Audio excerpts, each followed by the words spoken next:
Bom, hoje pela manhã eu quero falar sobre Atos, que é o primeiro livro que vem depois dos Evangelhos, como se fosse exatamente a continuidade da história. Os Evangelhos, os 4 Evangelhos falam do que Jesus Cristo veio fazer e do ministério de Cristo.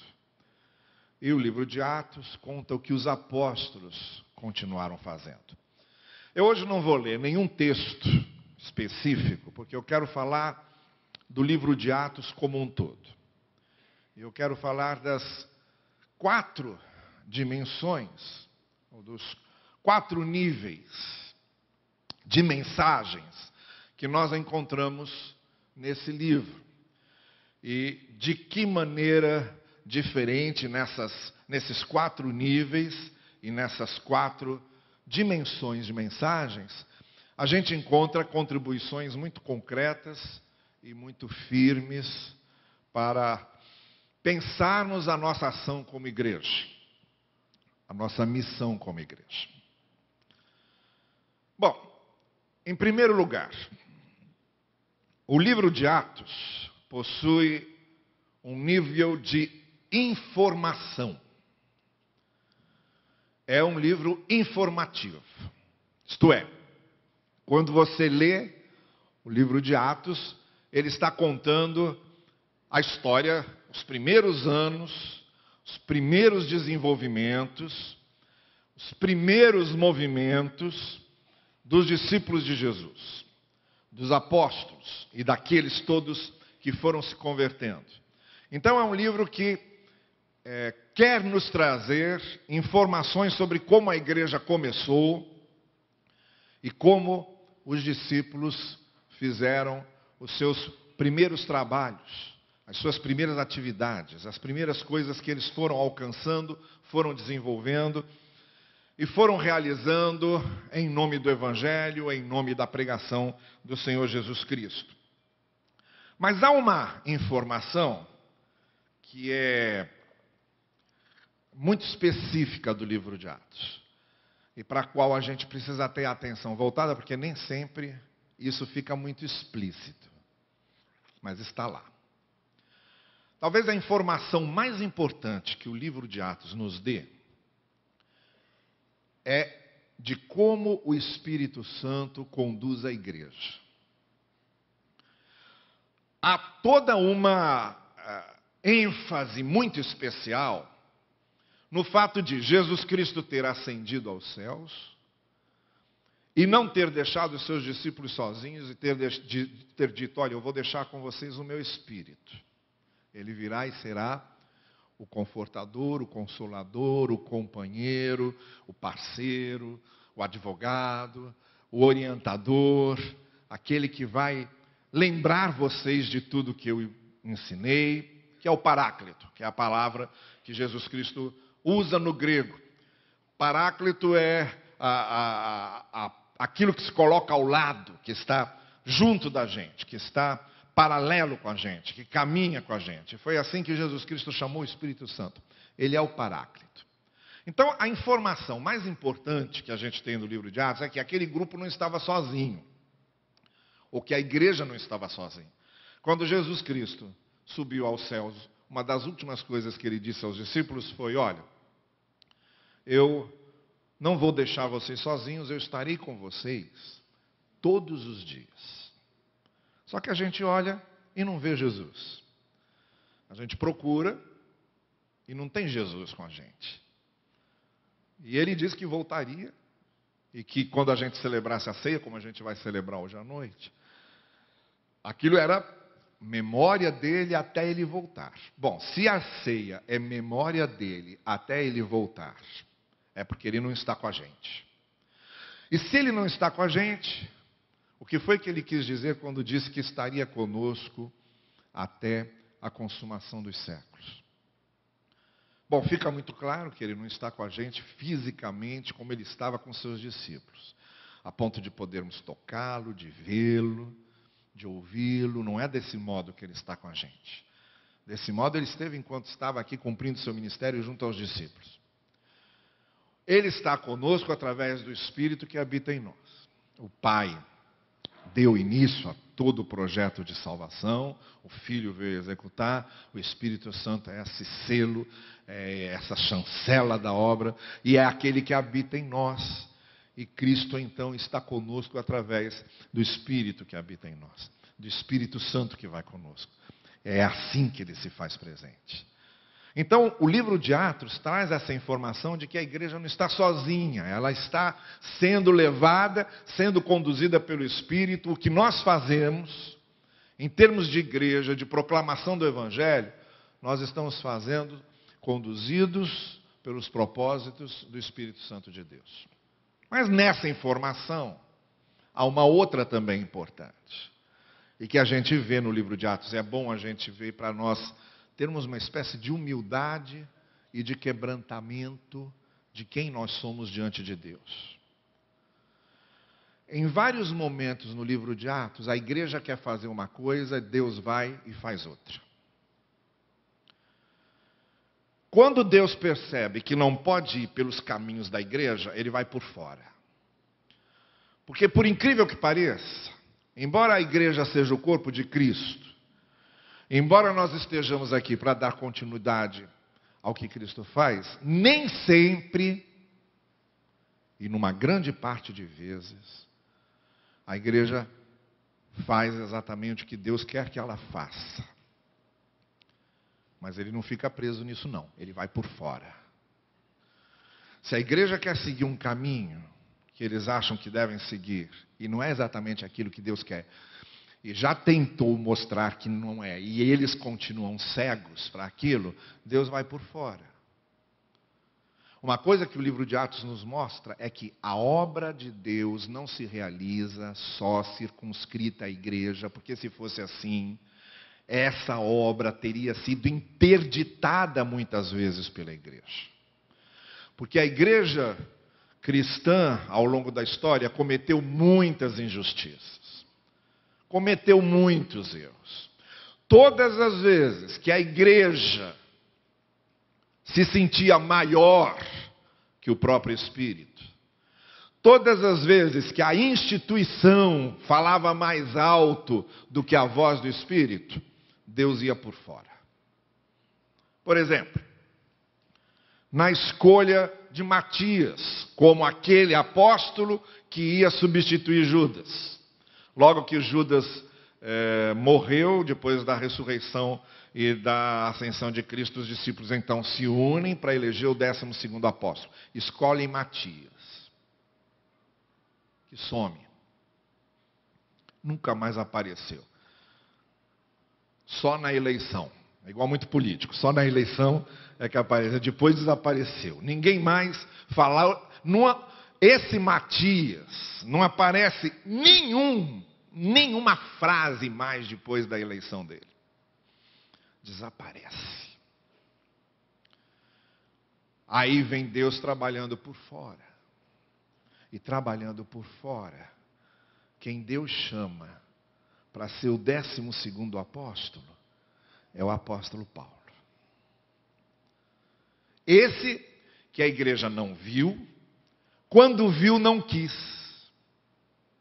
Porque Barnabé sabe o trabalho que ele teve para aproximar Paulo dos apóstolos e dos cristãos, e para convencê-los que Paulo realmente havia se convertido e a vida de Paulo tinha mudado. Deu um trabalho, não foi brincadeira. Barnabé teve que trançar para lá e para cá, e preparar o ambiente, e conversar ao pé de ouvido com vários, e se reunir com outros, e fazer tantas reuniões, até convencer a igreja que Paulo realmente tinha sido mudado por Deus e que precisavam aceitá-lo.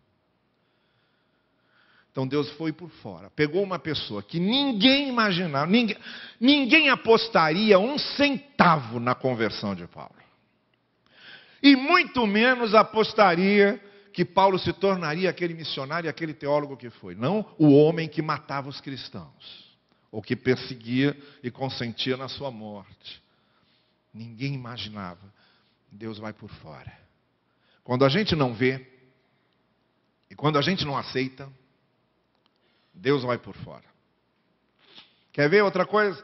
A igreja de Antioquia Também é uma narrativa do livro de Atos. Jerusalém queria só Jerusalém e só os judeus. E durante muito tempo, eles acharam que Cristo tinha vindo para os judeus e que a mensagem de Jesus era para os judeus e tinha que ficar concentrada ali com os judeus. E não admitiam que os gentios pudessem ser evangelizados. Aos poucos isso foi sendo feito. Até que finalmente surge a igreja de Antioquia. E aí confunde todo mundo. Porque a igreja de Antioquia, não só Deus começou a fazer em Antioquia a mesma coisa que tinha feito em Jerusalém, mas principalmente transformou a igreja de Antioquia naquilo que Jerusalém nunca quis ser. Num polo missionário. E foi de Antioquia que saiu missionário para um monte de lugar, inclusive o apóstolo Paulo, para todos os lugares que ele foi mandado, enviado pela igreja de Antioquia. E Jerusalém estava lá. E Jerusalém acabou. Acabou a igreja de Jerusalém. Não teve mais. Porque ela não conseguiu enxergar o que Deus queria dela. Deus vai por fora. Foi a despeito dos apóstolos, foi a despeito de Jerusalém, foi a despeito do lugar em que Cristo havia pregado, foi por fora, foi lá nos gentios, onde ninguém imaginava que Deus fosse usar os gentios daquele jeito. Quer outro exemplo? Paulo, preparando tudo para continuar sua obra na Ásia Menor, e já tendo feito toda a estrutura e tendo planejado tudo, e aí Deus aparece e diz para ele, olha, você vai para Macedônia. Ele tem aquele sonho do homem gritando, vem a Macedônia e nos ajuda. E Paulo então muda o curso dele. Ele queria continuar na Ásia Menor e agora entra na Europa. A primeira cidade do início da Europa, que era Filipos. E Paulo só chega em Filipos por causa de Deus ter virado a história. Não era o plano de Paulo que Deus queria. Paulo tinha planejado um monte de coisas e não era aquilo. Deus queria outra coisa. Então, a primeira coisa que o livro de Atos é a informação, não só do que a igreja fez, mas principalmente uma informação importante.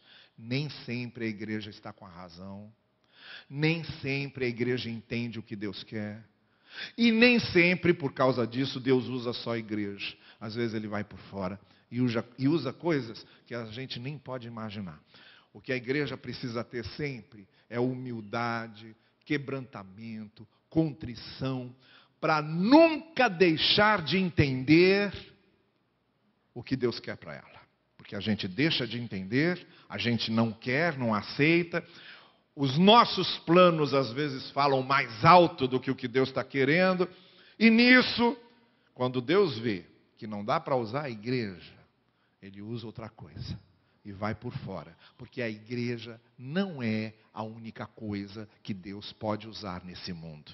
É e usa poderosamente quando a igreja entende o que Ele quer e quando a igreja se submete ao que Ele quer. Mas caso contrário, Deus não está refém da igreja. Ele vai por fora. A igreja não é o monopólio da ação de Deus. Nós não somos o monopólio da ação de Deus. Pela graça de Deus, Deus nos usa. Mas não só nos usa. Quando a gente não quer ser usado, Ele vai usar outra coisa. A segunda palavra, segundo nível de mensagens que a gente tem no livro de Atos, é de integração. Primeiro é um livro de informação. E segundo, é um livro de integração. Isto é, o livro de Atos nos mostra como é que Deus integra algumas coisas. Harmoniza algumas coisas. Casa algumas coisas. Que às vezes a gente com poder humano não consegue. Mas há pelo menos duas coisas que Deus integra ali. Duas coisas que a ação de Deus integradora vai fazendo ali no livro de Atos e a gente vê isso acontecer. A primeira coisa que Deus integra é a palavra com a ação. O livro de Atos é, ao mesmo tempo, um livro que narra, como o próprio nome do livro diz, os atos as ações dos apóstolos e dos primeiros cristãos. Por isso é que o livro chama Ações, Atos dos Apóstolos. Mas é um livro também que mostra os seus discursos, a sua fé, a sua pregação. Então a gente tem a pregação de Pedro, logo no dia de Pentecostes. Você tem a pregação de Estevão, um pouco antes de ser apedrejado, aquela longa dissertação que Estevão faz sobre o propósito de Deus com o povo de Israel e a revelação de Cristo. Você tem os discursos de Paulo em sua defesa diante dos governantes que o julgavam. Então, todos esses discursos, todas essas pregações, todas essas proclamações estão lá. Mas, essencialmente, o livro de Atos é um livro de atos. Não é o livro das palavras dos apóstolos. E não é o livro dos discursos dos apóstolos. E não é o livro dos sermões dos apóstolos. É o livro dos atos dos apóstolos. Então, essa primeira integração que o livro de Atos faz é que a palavra tem que estar casada com a ação.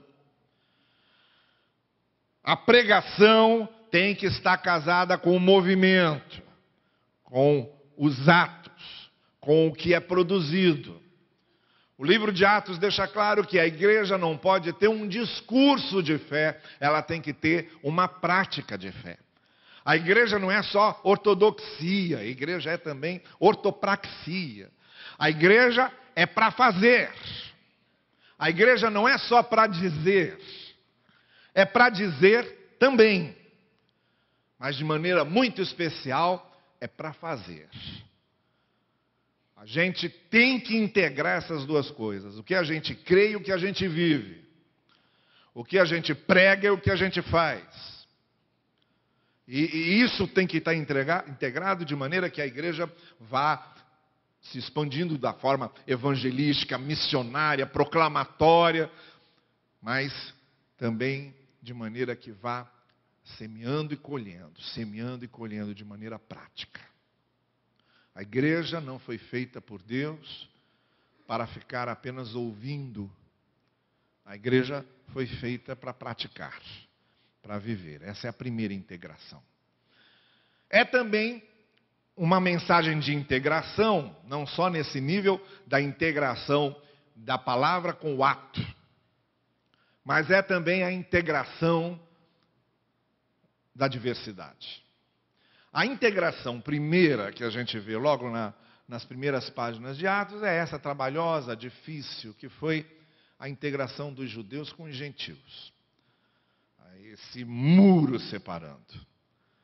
E aí as igrejas que foram sendo organizadas, as igrejas que foram surgindo, elas eram igrejas, todas elas, todas aquelas igrejas que a gente vai lendo as cartas no Novo Testamento, Éfeso, Tessalônica, Corinto, Roma, Filipos, Colossos, todas essas cartas e esses lugares eram igrejas em que você tinha judeus e gentios.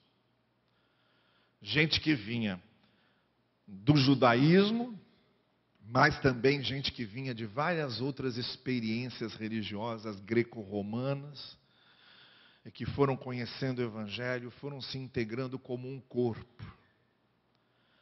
Foi difícil, foi trabalhoso.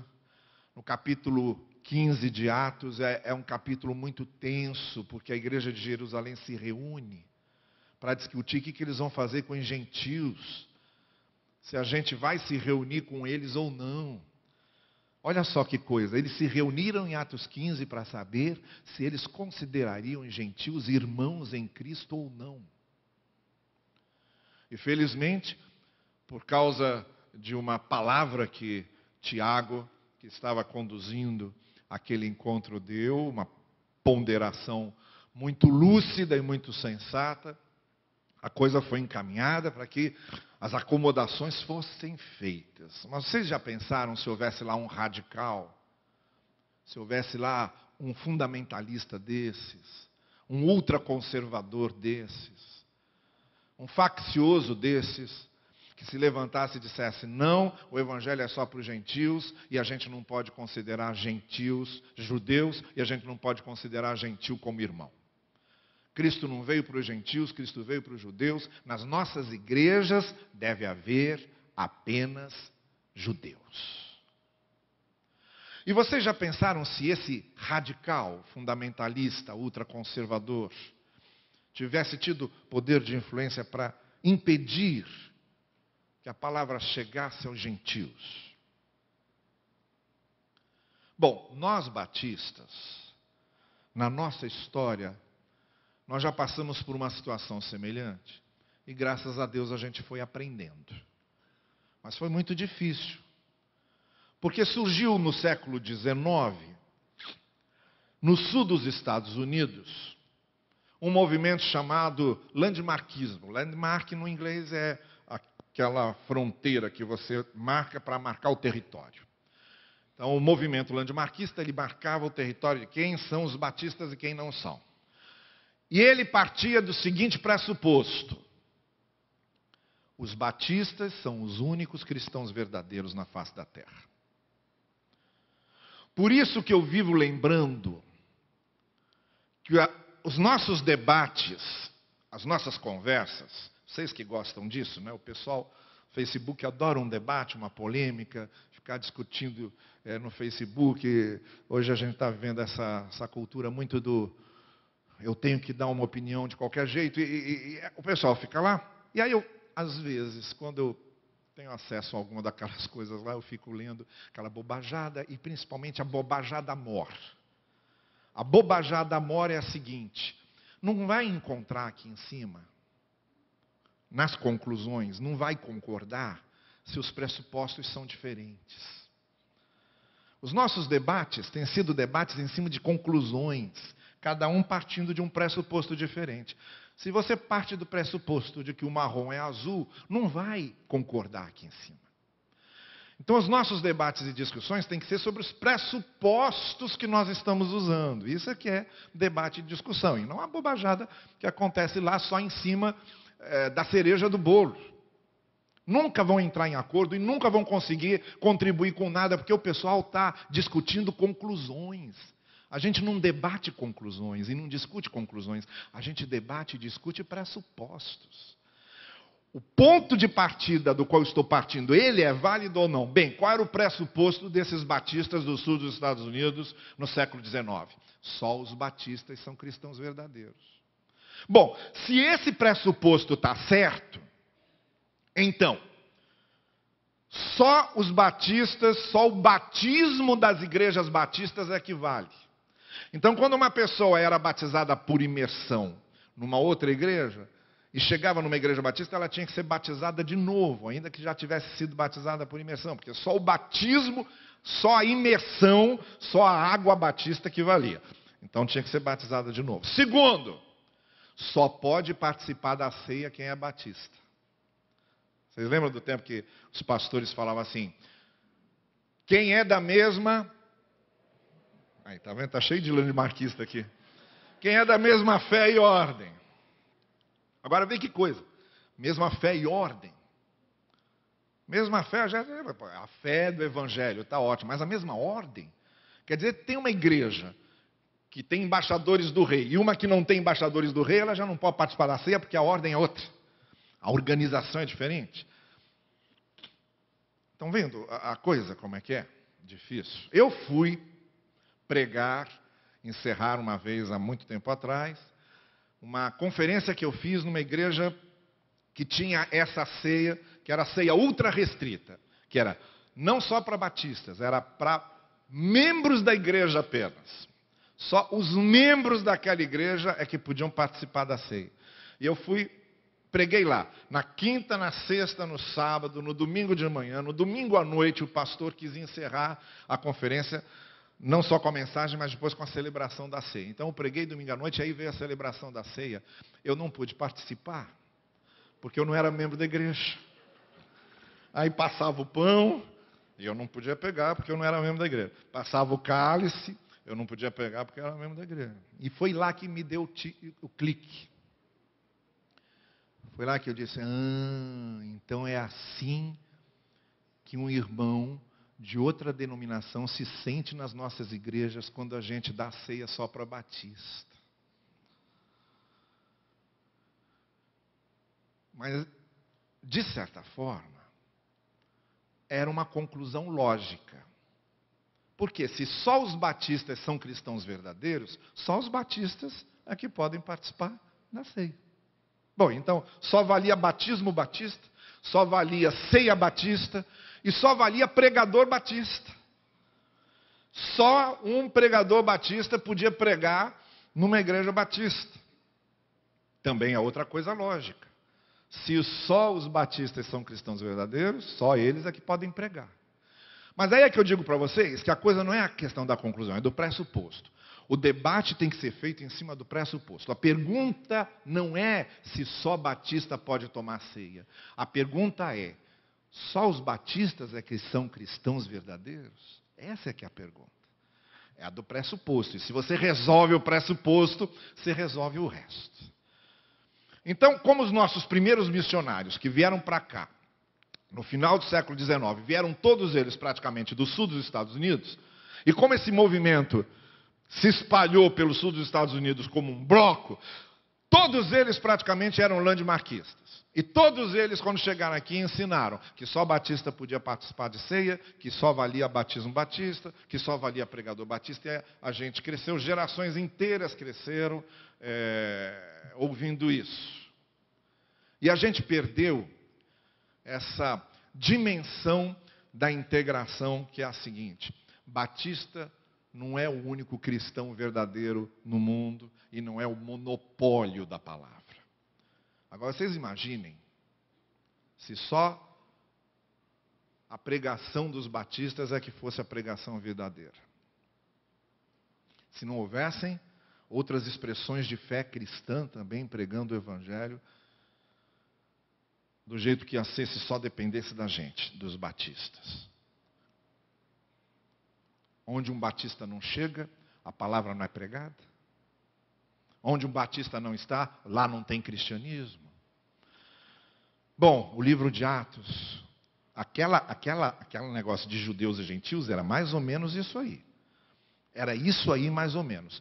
Ele veio para a gente, só nós é que temos monopólio da palavra. Os gentios não têm.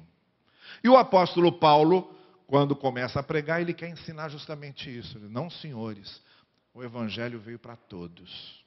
E ele depois foi chamado até de apóstolo dos gentios, porque ele voltou a pregação dele quase que exclusivamente só para os gentios. Por isso que ele teve tantos inimigos e tanta gente em Jerusalém que não gostava dele. Bom, então isso é a integração que o livro de Atos nos diz. A igreja é uma diversidade de dons, de talentos, de origens, de culturas. É a igreja de Cristo. E toda vez que a igreja quiser se, em si mesma, numa apenas expressão cultural, ela está perdendo essa dinamicidade da integração entre judeus e gentios que o livro de Atos nos ensina. Então é um livro de informação, é um livro de integração. Em terceiro lugar, é um livro de inteiração. De informação, de integração e de inteiração. Isto é, a mensagem do livro de Atos trata do homem, do ser humano inteiro.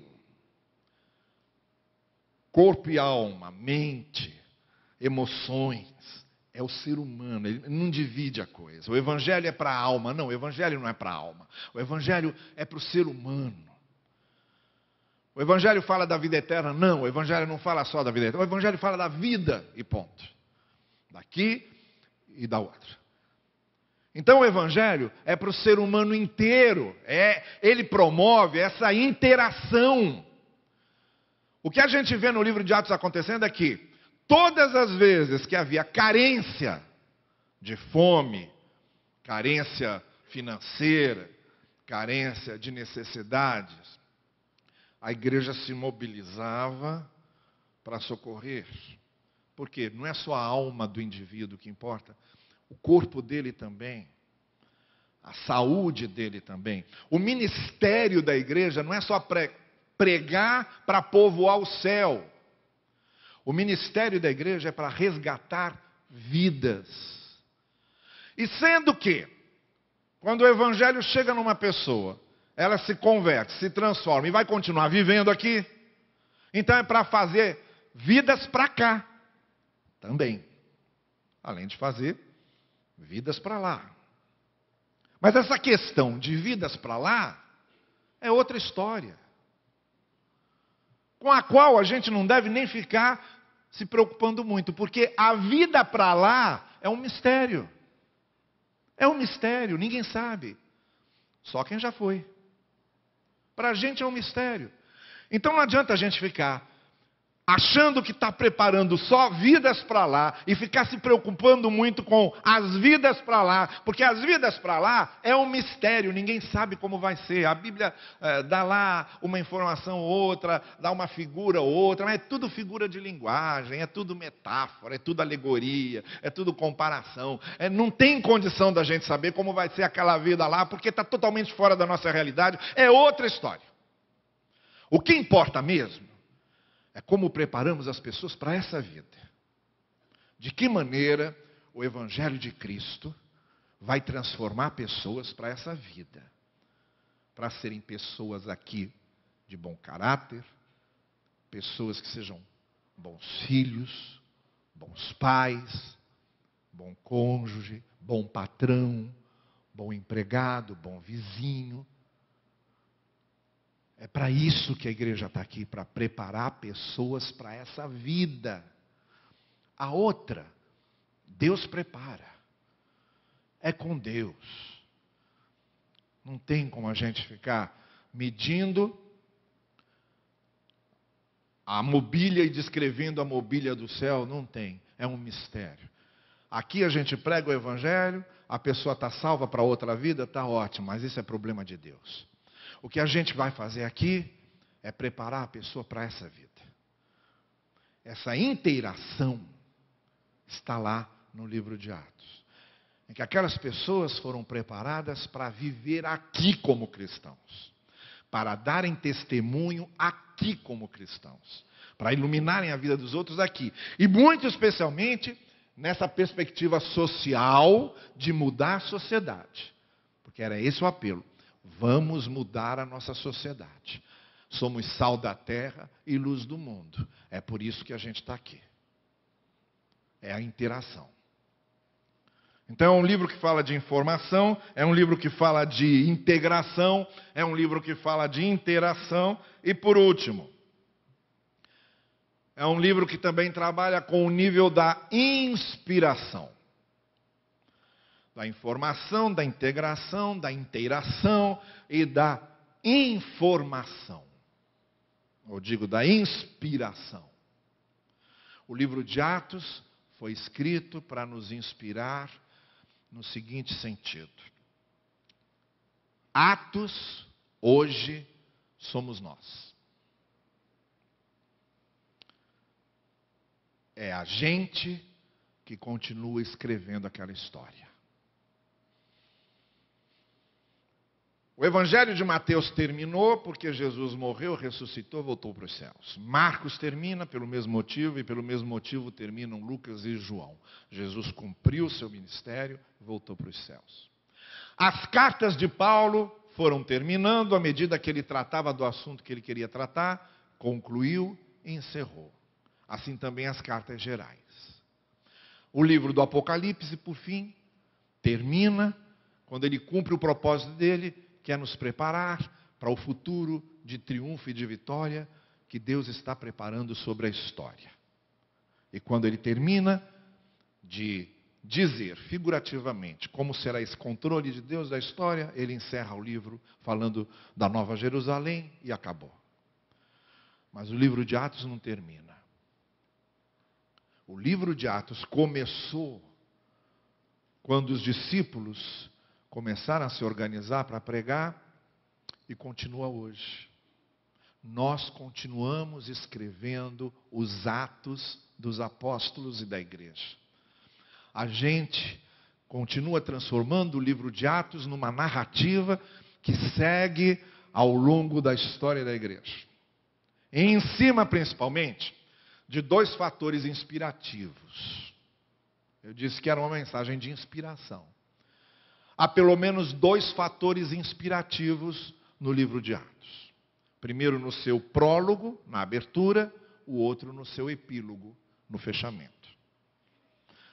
O primeiro fator inspirativo está na abertura de Atos, no prólogo, quando Jesus se despede dos discípulos, logo no primeiro capítulo, sobe, e aí fica todo mundo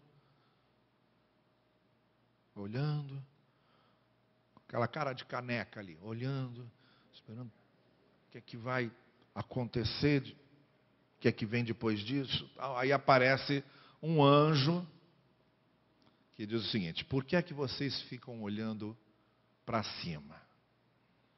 Esse que foi, vai voltar. Quanto a vocês, vocês serão cheios do Espírito Santo e vão pregar o Evangelho. Esse é o primeiro fator de inspiração logo no início do livro. Nós estamos aqui para continuar a escrever o livro de Atos. Não é para ficar tentando adivinhar quando Cristo vai voltar, nem é para ficar olhando para o céu contemplativamente, mas é para fazer aquilo que Jesus Cristo mandou que fizéssemos, porque nós continuamos escrevendo esse livro. E o segundo fator de inspiração está no final. Esse está no prólogo, e no final está lá o último fator de inspiração, no epílogo, no desfecho. Paulo está preso, e o último versículo do livro de Atos diz que, enquanto Paulo estava preso, a palavra de Deus era pregada desimpedidamente. O livro termina com um advérbio, que não é muito comum acontecer na literatura grega. Esse advérbio, desimpedidamente, ou sem impedimento nenhum. Paulo estava preso, mas a palavra era pregada. Paulo pregava para os soldados, Paulo pregava para quem ia visitá-lo, Paulo continuava pregando na prisão, e todos os cristãos que iam saindo, iam pregando onde estivessem. Sabe-se lá quantos soldados romanos Paulo conseguiu levar o Evangelho naqueles 2 anos que esteve naquela casa em que foi confinado? O fato é que o pregador estava preso, mas a palavra não, porque não há nesse mundo, nem acima do céu, nem debaixo da terra, qualquer força e qualquer poder que possa aprisionar a palavra de Deus.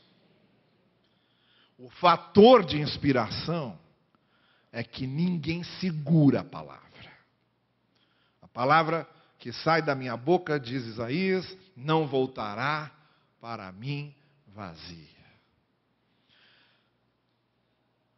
É um fator de inspiração porque, ao mesmo tempo em que nós somos alertados de que nós continuamos escrevendo o livro de Atos, nós continuamos escrevendo a história da igreja, nós devemos nos lembrar dessas duas coisas. Primeiro, é o momento de agir, não é o momento de ficar olhando para o céu, tentando adivinhar quando Cristo vai vir e o que Ele vai fazer na volta dele, como é que é o céu e etc. Isso não nos interessa e nem cabe a nós. É o momento de fazermos o que aquele anjo disse: vocês vão ser cheios do Espírito e vão agir. Nós continuamos escrevendo o livro de Atos porque é a gente que tem que agir. É a igreja que tem que fazer. E a segunda inspiração é essa. Façam, porque ninguém pode segurar a palavra de Deus.